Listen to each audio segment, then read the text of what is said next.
Hello and welcome to Money Matters. Hong Kong's fifth wave of COVID is seeing record-breaking numbers of cases daily. Its COVID-related death rate is one of the highest in the world. The government has once again implemented tight social distancing rules, and businesses are struggling to stay alive while multinationals are seeing their employees leave Hong Kong at a faster rate than ever. The question is, how long must they hold out until they can go back to some semblance of normalcy?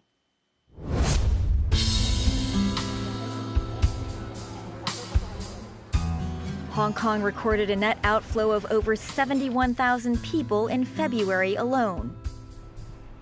Strict social distancing rules and cases of parents being separated from children has seen the U.S. consulate issue a Level 4 travel advisory, warning Americans not to travel to Hong Kong. Tara Joseph, president of the American Chamber of Commerce, says members are considering leaving either temporarily or permanently.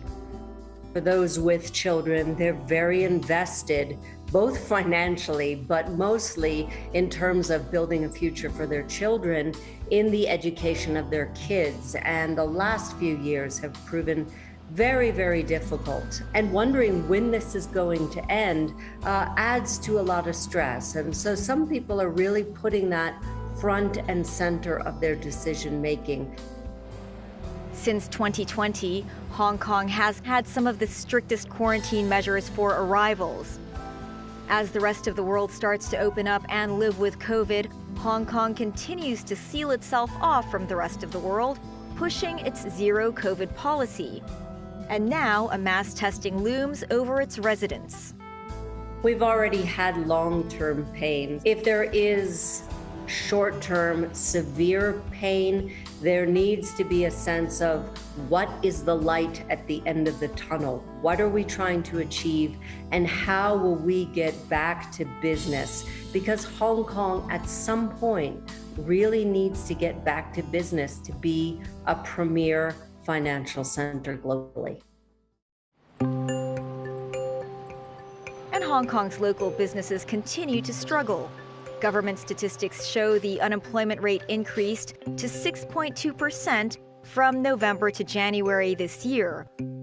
But Simon Wong, chairman of the Hong Kong Federation of Restaurants and Related Trades, says this doesn't reflect the real picture, since restrictions were put in place on January 7th and won't be loosened until April 20, if the government sticks to that schedule and doesn't extend it again. In the past couple of weeks, already there are about 2,000 restaurants have been temporarily closing. And probably there are more than 300 restaurants have already closed down permanently. The staff in the catering industry will be losing their job. I estimated there will be about 30 to 35,000 staff. They would have to be out of work. He says that from now until the end of April, 5,000 more restaurants will be temporarily closing. He added that in January, the catering industry lost $4 billion, which represents 40% of their business for the whole month. February was even worse. Starting from February, we are facing the worst time in the history for the catering industry. We are losing almost 200 million in business per day in February. So for the whole month, we are going to lose about 7 billion Hong Kong dollars. And I'm afraid that it all comes because of the new restrictive measures imposed by the government.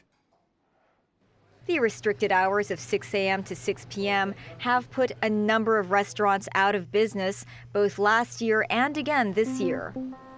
I don't think it's logical. The pandemic will not go away after 6 p.m. And I actually have suggested to the government only people who got 2 jabs or 2 vaccinations can go to the premises. Then they should be able to go to dine in restaurants until 8 p.m. The government has rolled out a $170 billion budget to fight COVID and support businesses. Paul Ho of EY is confident Hong Kong can get back on track with this. The government has actually already introduced a temporary unemployment relief under the anti-epidemic funds to provide a one-off $10,000 relief to those lower to middle income full-time or part-time workers who lost their job since the fifth wave of the pandemic. Simon says this 6-month subsidy helps, but doesn't actually get the unemployed out of their predicament. We are trying to lobby the government to roll out the employment support scheme. This would help us to go through this difficult time, especially to help the employment, because the employee is our asset. If we lose them, we would find hard to get them back. The scheme allows employers to retain their staff and continue paying them. Instead, the government introduced a catering subsidy. That would help a little bit, only barely enough to help them to pay for the first month rent. But they are not able to, pay the other expenses, for example, the salaries for their staff and also payment to the suppliers. A rental moratorium of up to half a year was also introduced, prohibiting landlords from terminating the tenancy of companies for failing to pay rent on time or taking legal action against them. The 100% loan guarantee scheme for SMEs was increased from 18 to 27 months, with the loan ceiling raised from $6 million to $9 million, and the maximum repayment period extended to 10 years. We also asked the government to delay the repayment of the loan to the bank, only paying the interest instead of the principal for 36 months. But the secretary only allowed the extension for 6 months. Then it's a huge amount of money. Then if their business didn't come back, then they will face another crisis. While Simon hopes the sector will recover once the pandemic ends, Tara says that during this prolonged period of uncertainty, there is a brain drain. The biggest danger for Hong Kong at this moment, which will be hard to regain in the long term, is its loss of talent, its loss of overseas executives, its loss of talented Hong Kongers who make up a very large portion of management in Hong Kong. Many of those people have left or are considering leaving. And it's hard to get talent back once it leaves. So that is a real risk that Hong Kong is taking. What businesses, local and international, are asking for is a clear roadmap from the government so they can plan. Actually, very hard for us to open our business, to do normal business, and even we are not able to estimate how much food stuff we are going to purchase from our suppliers and how many employees we are going to hire. Businesses need to plan in order to be able to put forward a strategy, to invest, and also prepare for the future.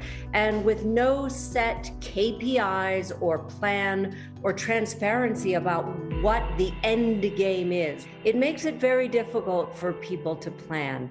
And that's the same for people personally. They've waited and watched and hoped things would turn around, and now they're finding themselves back where one, and it's very, very frustrating. For now, the tunnel remains dark, and those in it are holding out for the light if they can't catch a flight out.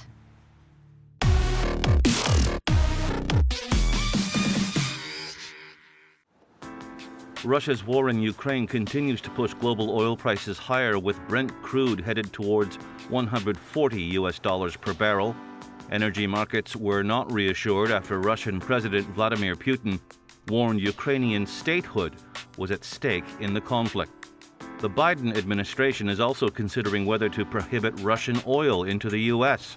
without the participation of European allies. Oil's rise complicates monetary policy in the U.S., which continues to battle rising inflation.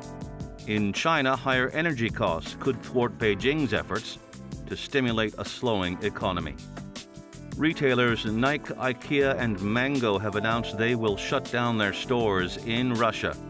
This as trade restrictions and supply constraints added to political pressure for companies to stop business in the country amid its invasion of Ukraine. From today, the world's biggest furniture brand, IKEA, is closing its stores in Russia, while suspending all exports and imports from the country and its ally Belarus. The move will last for at least 3 months, affecting 15,000 workers. That prompted hundreds of Moscow residents to rush for last-minute shopping at their local branches. Western sanctions, including shutting out some Russian banks from the SWIFT global financial network, and the closure of airspace have led dozens of global companies to pause operations in the country. Coming up on Money Matters, Hilltop Living in Wanchai. Stay with us.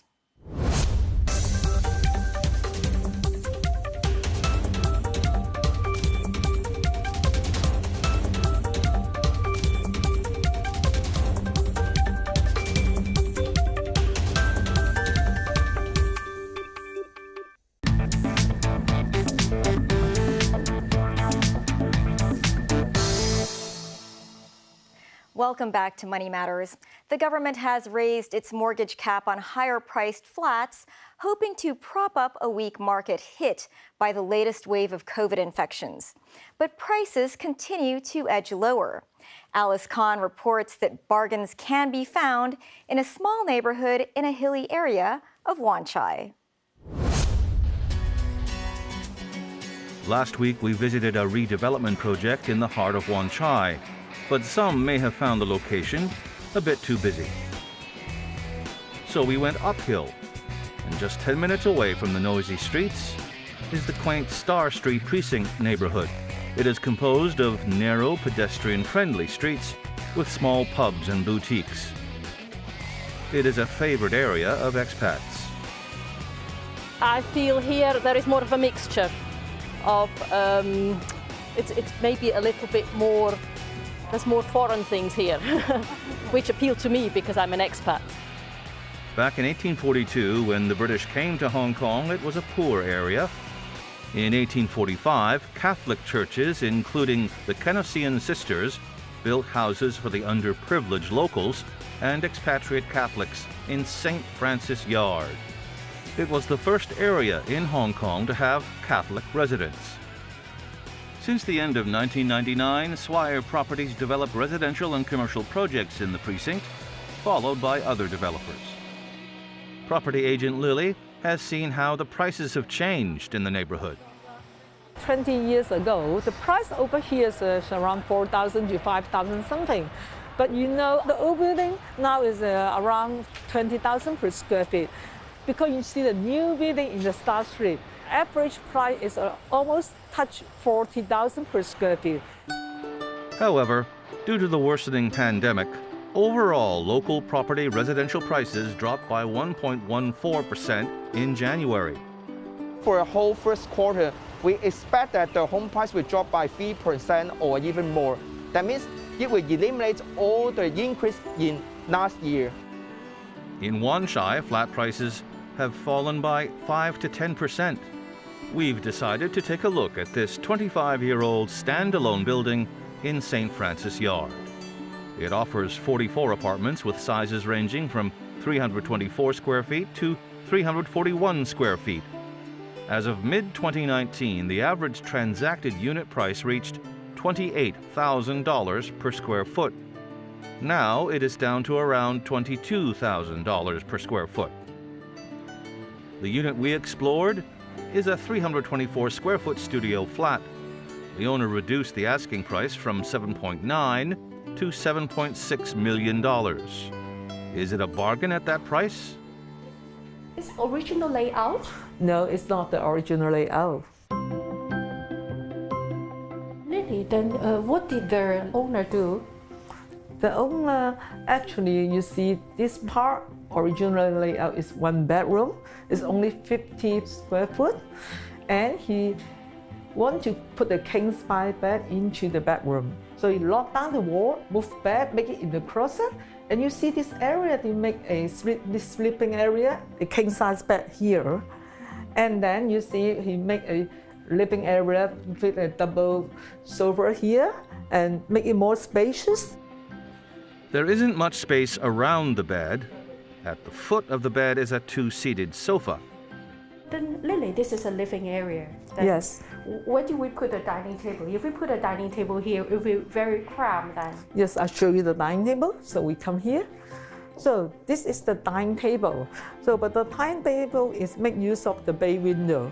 It's very efficiency to make it above on the bay window, and they make it into a dining table. Yes. So I can show you. The lower part is the bay window, but the upper part, have you seen this one? So I open for you. So this is the storage part of the bay window. A desk is also built on the top of the bay window. The light filters into the flat through a large window, making it look roomier. View-wise, it's only of another building. Lily, can you show me the kitchen? Yes, so we come here. So this part is the open kitchen side, and you see they have a lot of feature. You have the microwave also, and you have a induction. Where is the fridge? The fridge is over here. We open the door, and you see the fridge, and open it for you. Well, it's so small that you can't really do any cooking. And as you know, people who live here, most of them, they go out for the dinner or lunch. The thick wall has been replaced by a glass partition. It can separate the living room and the sleeping room, and also can prevent and stop the smell, the kitchen smell, coming out to the sleeping room. The walk-in closet is 40 square foot. It's big enough for 1 or 2 persons. Also, when you put the curtain here, you have privacy also. There's a curtain to separate the bed and the sofa. The toilet is 40 square feet. You only have a shower stand. You see, before this is the kitchen. If you make a bathtub inside the kitchen, it makes it more crowded. Without a bathtub, there's more space for storage. Now the owner is asking 7.6 million. 7.6 million. Is it a market value? Yes, it's a market value. Actually, it's also a quite attractive price because under valuation. The valuation is 7.7 million. It's below the valuation. And also you see this flat, the owner make $1 million declaration 10 years ago to do the whole renovation. So if the future buyer, he buy this flat, he save a lot of money because it's still well maintained. Who would like to buy these flats because it's only it is a studio flat? So most of them, the buyer will be the professional people, the doctor, the lawyer. The unit price of this unit, which is around 23,000 per square foot, the average price is around 26,575 per square foot.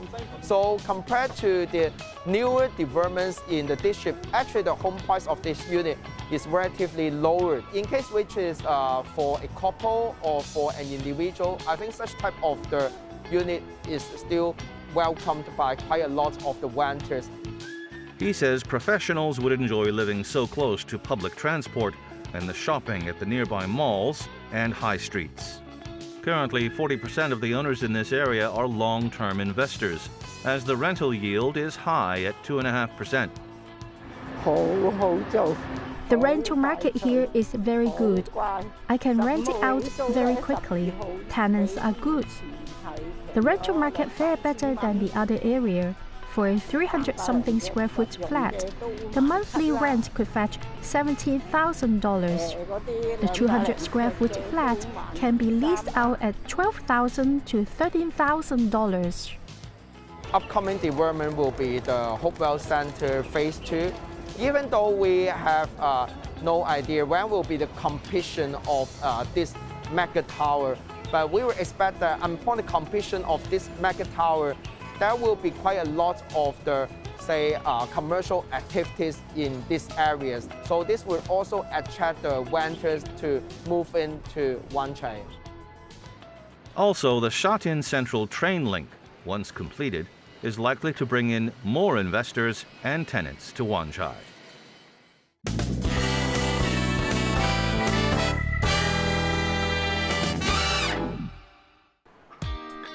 The live streaming of high-end art auctions has become normalized because of the multiple and divergent pandemic restrictions around the world.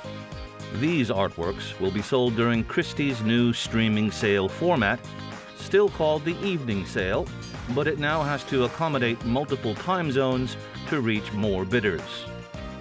We had to adapt our business model during the COVID times when our clients were not traveling as much as they wanted to.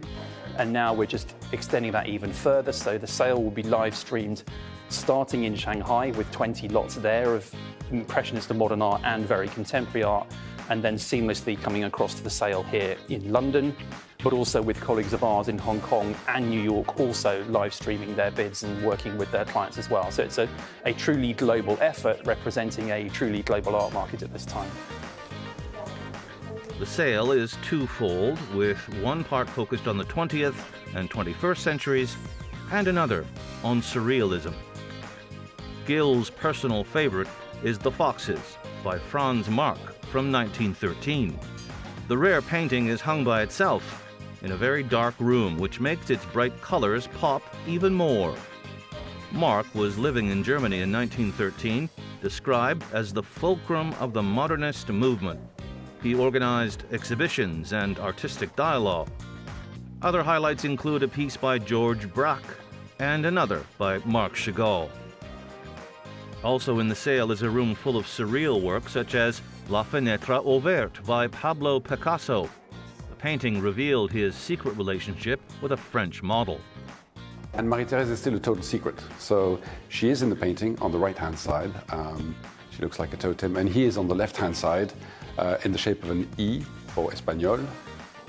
This artwork also marks a new artistic phase for Picasso, a series of paintings in bright, bold colors. The painting, sold for $21 million, shows the apartment where they were secretly meeting in Paris, with a view of Notre Dame. On the ground floor, another room is dedicated to a large-scale triptych by Francis Bacon, the most expensive artwork on offer, and which sold for $51 million. This painting can be considered as an autobiography of Bacon, who lived during both World Wars. That's the show. Thanks for watching. Next time on Money Matters, two stock pickers struggle to find shareholder value in a slumping stock market. See you then. Good night.